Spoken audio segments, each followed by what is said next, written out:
Golden Radio Hour.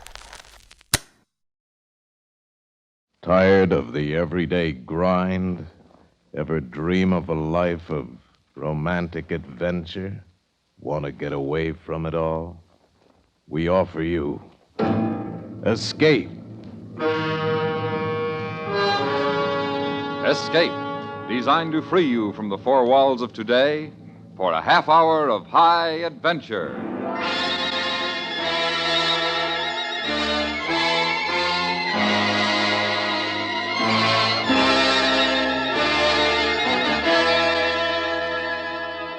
You are standing alone in a mountain village somewhere in the puppet country of Andorra, the high crags of the Pyrenees trapping the last of the daylight.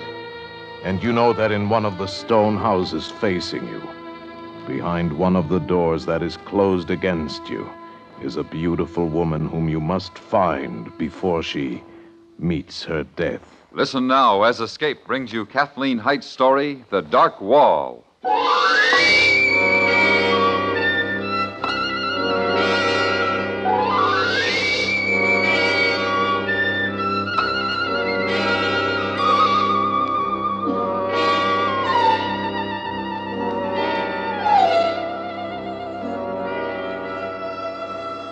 The black quiet of the night settled over us. I could hear only the silky ripple of the River Segre nearby, and a thin whisper of wind in the high pines above us. The strained silence of the day was over.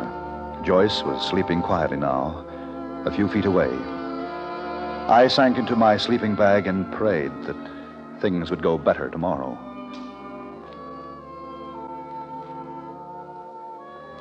Something roused me. Some sound. In a glance, I saw the gray of the pre-dawn, and then I saw Joyce. Poised at the side of my sleeping bag, wild terror in her eyes, and in her upraised hand, a heavy tire iron. Joyce! Don't wake up, Alan, don't! Joyce, for heaven's sake, give that to me. No, Give it to me, let go, I've got to. Let go, drop it, let it go. No, I won't. Don't, Alan! Let it go. Oh. Joyce! Oh, you weren't supposed to wake up. Why? Why did you have to wake up? Oh, Alan, I'm so afraid. No, you're all right, Joyce. Joyce, don't be afraid. No. Oh, Alan, what's wrong? There's nothing to be afraid of. It's so awful to be so frightened. Well, what frightens you? Can't you tell me? I was going to kill you. You... What? I wanted to kill you. Joyce, are you afraid of me? Oh, it isn't you. I love you. And I love you, darling. Oh, I know you do. Alan, please, can't we go now? Can't we get away from here?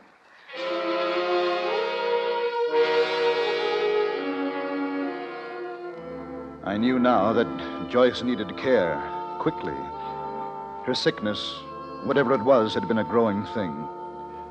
As we drove through the narrow, winding roads of the Pyrenees toward the tiny state of Andorra, I tried to forget what had happened. Tried to ignore the mounting wall of silence between us.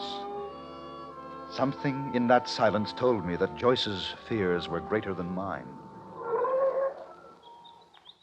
Why are you stopping here? The road forks up there just ahead. I want to look at the maps. I'm not sure which way we're supposed to turn. Aren't there any towns? Well, Are we ever going to see people and buildings again? you can't be too far from Andorra la Vieja, but I doubt if this road we're on is even on the map. Then let's go back, Alan. Let's see now. If we don't know what's ahead, let's go back to Lerida or Barcelona. Anywhere but here. It was a long way back, Joyce. I don't care. This place, all tanglewood and pines, the narrow paths that twist and wander. We're not lost, darling. Then where are we? I don't like it, Alan. It's just a wild, lonely place. And it frightens me, and I beg you to take me out of here. All right, darling. Don't worry. I know what's behind me. But ahead, it's all unknown. Oh, I'm afraid of what's ahead. No, you mustn't be afraid, Joyce. I won't let anything happen.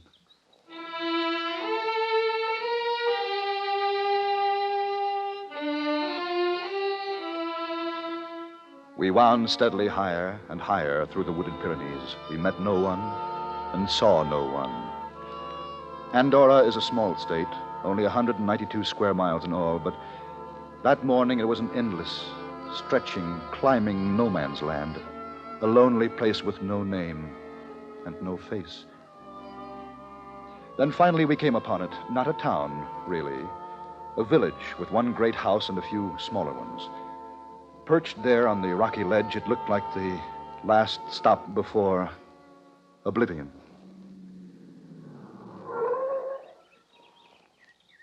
It's so quiet. I wonder where the people are. I wonder if there are people. It's not a town at all. Perhaps we should have turned back when you said to. Look. Huh? Look at the window. Where? What? Why, I know I saw a face in the window. Oh? There's someone here, Alan. Someone. No, you don't want to stay here, darling. Even if we find someone, this isn't the place for us now. Look, you see? The door, it's opening. Alan, someone is here. But, Joyce, this isn't the...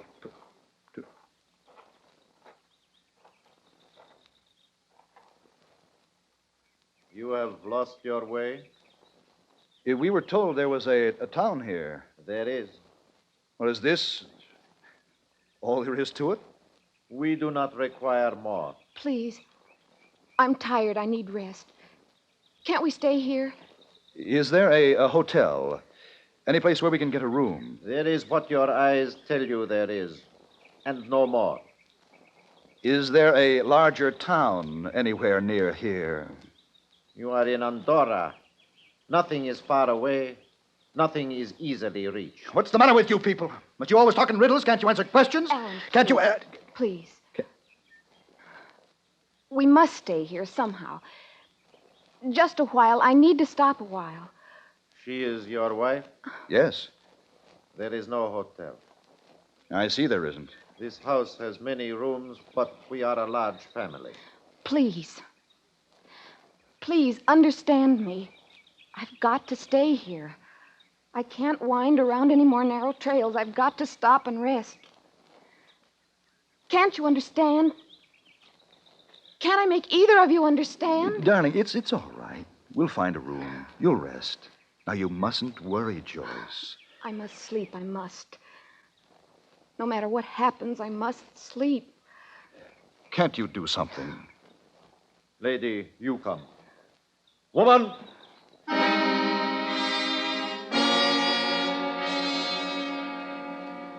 Almost as soon as he called, a squat little woman appeared in the doorway. They exchanged only a look, and then she came and led Joyce into the house. At first, I thought the man meant for me to stay outside. He moved as if to stop me from following. Then he stepped back, and I walked into the house. Joyce was stretched out on the bed when I got there. The bed was the only piece of furniture in the room. It's nice, isn't it, Alan?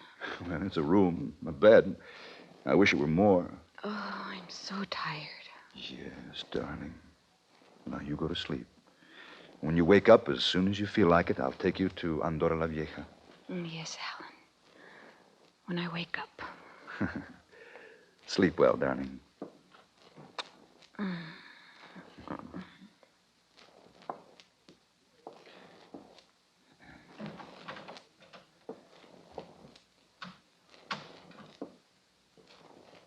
She sleeps?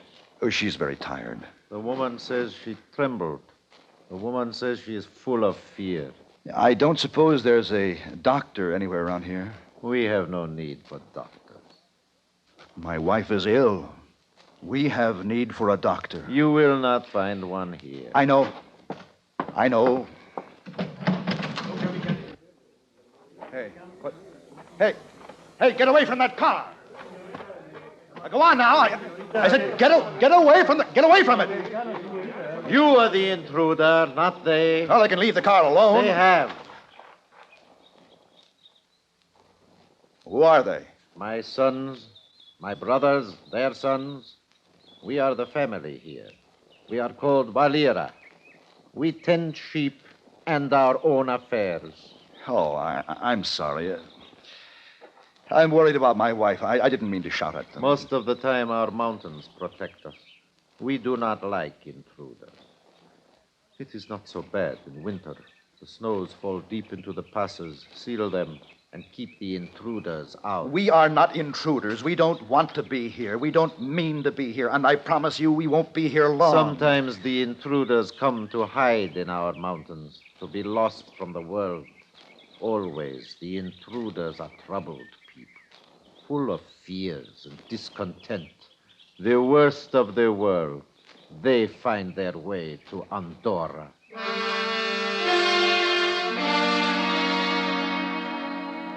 I walked away from him, along the crude cobble of the village path, away from the great house and the smaller ones. And everywhere, the sons, the brothers and their sons of Valera watched me with silent distrust. I walked to the rocky pinnacle that was the edge of the village, and beyond, as far as I could see, the awesome Pyrenees reached higher and higher, like a great wall, closing out the rest of the world.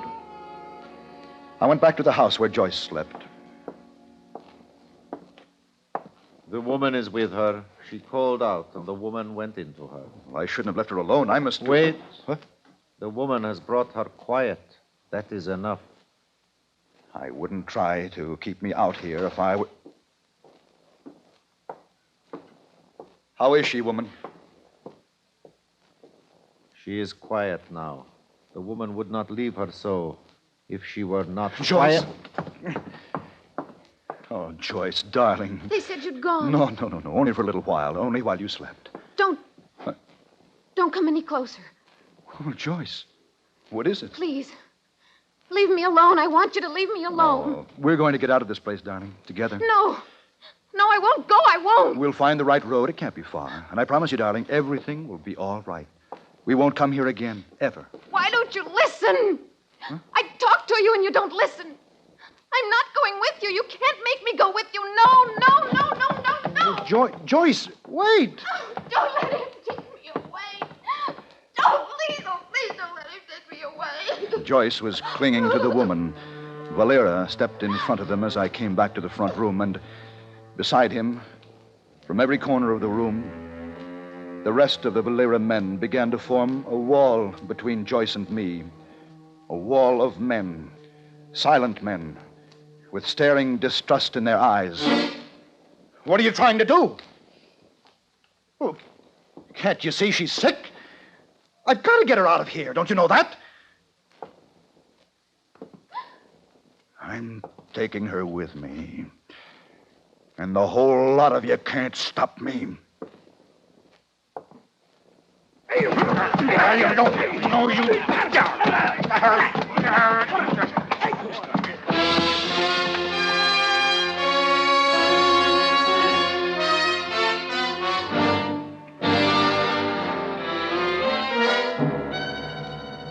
You are listening to The Dark Wall, tonight's presentation of Escape.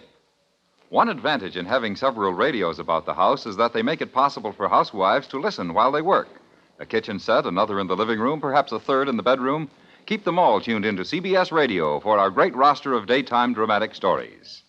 And now, Escape and the second act of The Dark Wall.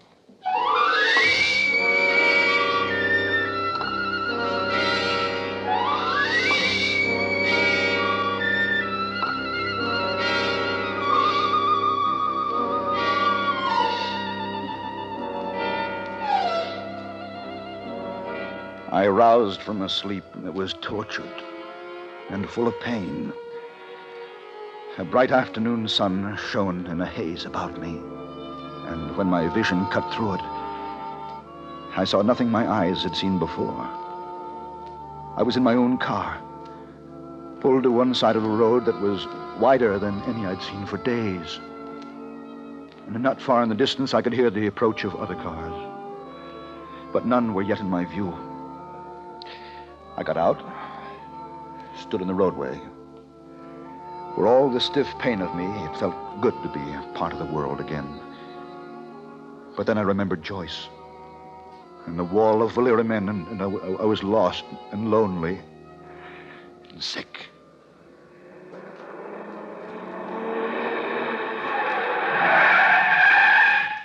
Hey, you should not walk in the middle of the road. No, No, I shouldn't. Only... You are hurt? An accident? No, I'm all right. I just don't know where I am. What road is this? Oh, you're in Andorra. You know that? I know that. Then straight ahead on this road, the direction your car is pointing. Huh? No more than 4 kilometers lies the capital, Andorra la Vieja. Straight ahead, Andorra la Vieja. I promise, I have just come through there myself. You are sure you are right?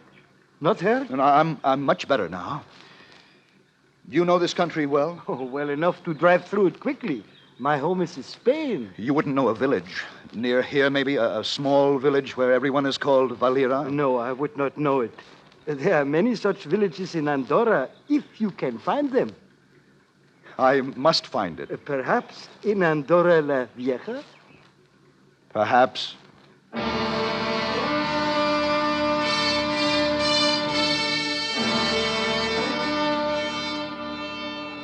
My hopes were high for Andorra la Vieja. There would be answers for all my questions. There would be concern and help and interest. I told myself these things to keep my mind from filling itself with Joyce, to keep the pain quiet. Some corner of my mind held the memory of all that had happened in the house of Valera. I could not be sure I wanted to remember. I do not see why you have come here, to me. I didn't know any place else to go. I need so much help. I thought surely the police could do something. There has been a crime? No, my wife is ill. Very ill. She's with strange people in a strange village. I've got to find help for her and go back there. Then why do you not do this? Why do you bother me? I've told you. Will you try to understand me? I don't know where the village is. I don't think it's far away, but I don't know where it is. It has a name, the village? I don't know that. The people there are called Valera. There is a river called Valera. No, I saw no river. No, not there. It was high, on a rocky crest of a mountain, just a few houses. You must know where it is. You were there? Yes, this morning. Then you must know where it is. No, I don't. I don't have any idea where it is. But you were there this morning. And now you are here. Look, I don't know how I got there. Can I make you understand that? I think none of this is important. Well, it's all important to me. My wife is ill. She needs care. You tell me that. Perhaps then you would tell me why you left her in a strange village you do not know, with strange people you do not know. I didn't leave her. But she is there, and you are here. Oh, you won't even try to help me. Help you? Help you what? Find a town where you have been, and I have never been? All right. All right. I can't talk anymore. There is a hotel across the plaza. You will find other intruders there. Among them, a doctor. I wasn't sure I'd heard him clearly, but there were no questions left in me. I stumbled out into the glaring sunlight again, steadied myself against a pillar, and when I could make out the hotel across the plaza, I walked there, held together, I know, by the thin strand of hope that I would find the doctor and there would be help for Joyce. Here, drink it, Don. Oh, hey, whiskey? Yes, good whiskey. You need it. Oh. Oh, good. It helps. But you do understand, Doctor, that I have not come about me. You're your wife. I know. I understand that. Oh, I'm glad someone does. You think the priest can help us? You think he'll be able to find the village? Oh, the padre will direct us there if anyone can. Meanwhile, there's time. Now, tell me about your wife as much as you can, as much as you know of her illness. Well, I've called it illness. I suppose it's that. Fear. Unreasonable fear is an illness, isn't it? Oh, indeed it is, yes. Has she known these fears long? I don't know. We've been married less than a month. I knew her only a short time before that. No, it was all pretty sudden. She was alone, I was alone, and then we were together. Yet you were happy together? Oh, yes. Very happy. Very much in love. Until this strangeness came over her. Yes, that's right. May I? Oh, please do help yourself. Yeah. Thank you. How was it you described the The difference in her, the difference in your relationship. Like a wall, a mounting wall of silence. And in this silent time of hers, she is much different? Not at all like the girl you married? She doesn't even look like herself. Her lovely, gentle face contorts into a wild thing, like she was an animal. Oh, it's ugly, Doctor, and so real. I couldn't imagine that, could I? No, I don't believe you could. She was like that early this morning when she tried to kill you? She kept saying that she had to kill me, that she wanted to kill me. And all the while she was so frightened. So very frightened. But do you know what frightened her? Do you know any reason why she should want to kill you? Well, I thought she must be afraid of me. She'd have no reason to be, but I thought that must be it. I asked her, and she said, "It isn't you. I love you." Oh, the poor darling. And she said that after she tried to kill you? Almost immediately afterward. It's a complete contradiction, I know, but that's the way it is. As if Joyce were two persons, two directly opposite persons. That may be precisely the case, you know. I don't understand. Two persons. One almost entirely good, gentle, kind. The other almost entirely evil, terrifying, menacing, fiendish at times. Two persons occupying one body. That's schizophrenia. Oh, no. No, not Joyce, Doctor. Oh, I'd have to be sure, of course, but from what you said, but still, I'd have to see her, talk with her, or there are many steps to take. No, the important thing now is to see her as soon as possible. Schizophrenia, that's hopeless, isn't it? I mean, there's no cure, is there? Well, it depends largely, I should say, on how long these two personalities within her have been warring one with another, the good and the evil, and the moral and the immoral. If the cleavage is minor at this point, if the breach between her two selves, as it were, is not yet great, then there is a measure of hope. But she couldn't go on this way indefinitely, being two people. Mustn't one of herselves, as you say, win this war? If it progresses unchecked, well, then, yes, oneself will emerge triumphant. Which is a poor war word here, for in such an instance, the evil almost inevitably triumphs over the good. Can we go to her now? Yes, I'm sure the Padre will have our directions.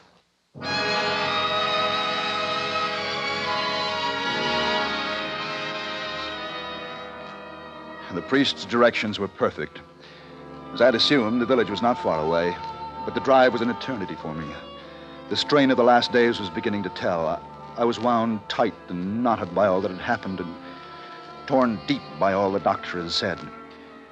I stopped outside the great house of Valera. The doctor touched my arm. Perhaps it's best that I see her alone at first. Oh, but I've got to see her. Oh, I know, and you will, but you don't know what happened here before you left. The last you remember, she was terrified of you. I'll send for you soon, I promise. Tell her I love her.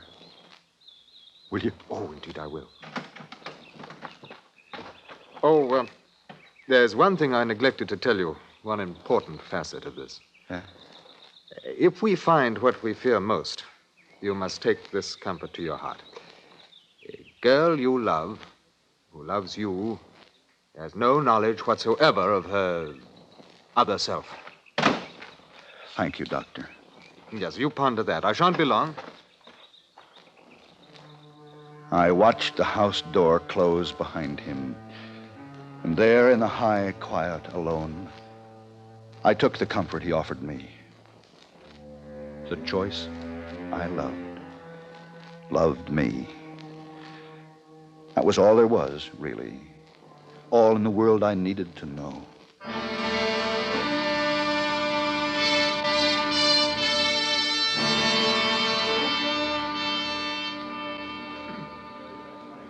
You will not go in there. The woman, the doctor, they have brought her quiet again. I am going in. I will kill any or all of you who stand in the way. Move. Move! There. Anyone else want his head bashed in? Good. We'll make a real mess of things, won't we? Come on. I like to crack skulls. What's the matter? Come on. Keep me from that door. Make one little move and I'll tear you loose. Men of honor, I see.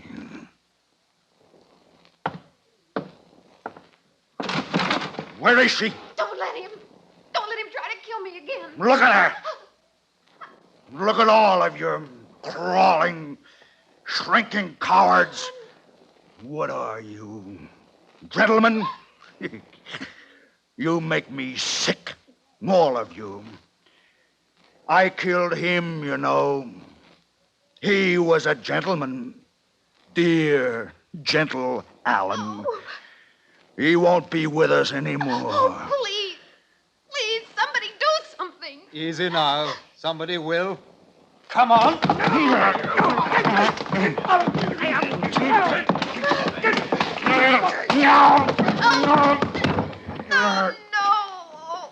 Alan.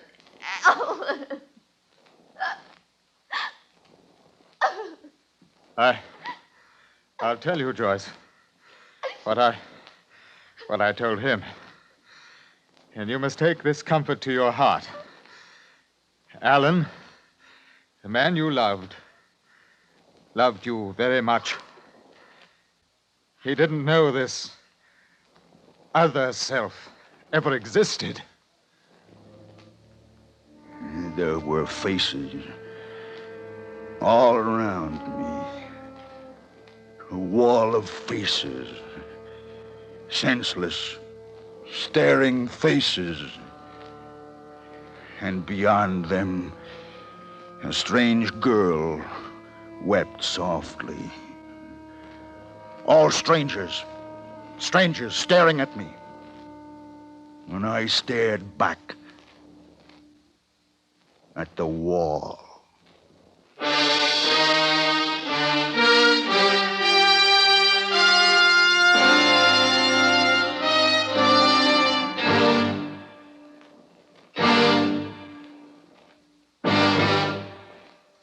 Under the direction of Norman Macdonald, Escape has brought you The Dark Wall by Kathleen Height, starring John Daner with Joyce McCluskey. Featured in the cast were Ben Wright, Edgar Barrier, Nestor Paiva, and Fritz Feld. Your announcer, George Walsh. The special music for Escape is composed and conducted by Leith Stevens. Next week.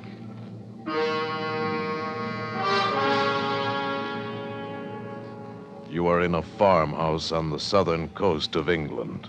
The autumn countryside around you desolate and bleak. And you know that in the dusk outside, waiting patiently for you, silently watching for you, is an enemy from whom there may be no escape. So listen next week when Escape brings you Daphne du Maurier's story, The Birds.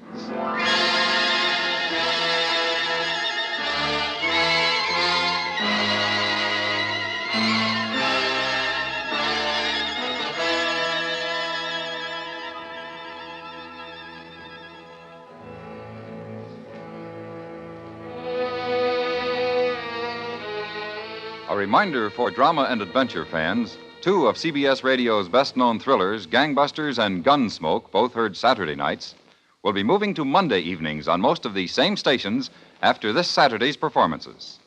Follow the latest crime clues and true crime-smashing drama on Gangbusters this Saturday night, and don't miss U.S. Marshal Matt Dillon's latest Western adventure on Gunsmoke the same evening. Then, after this Saturday, remember to listen for them both on their new night starting next Monday, July 5th. Listen while you work. Enjoy Argyle Sunday, Monday through Friday on the CBS Radio Network.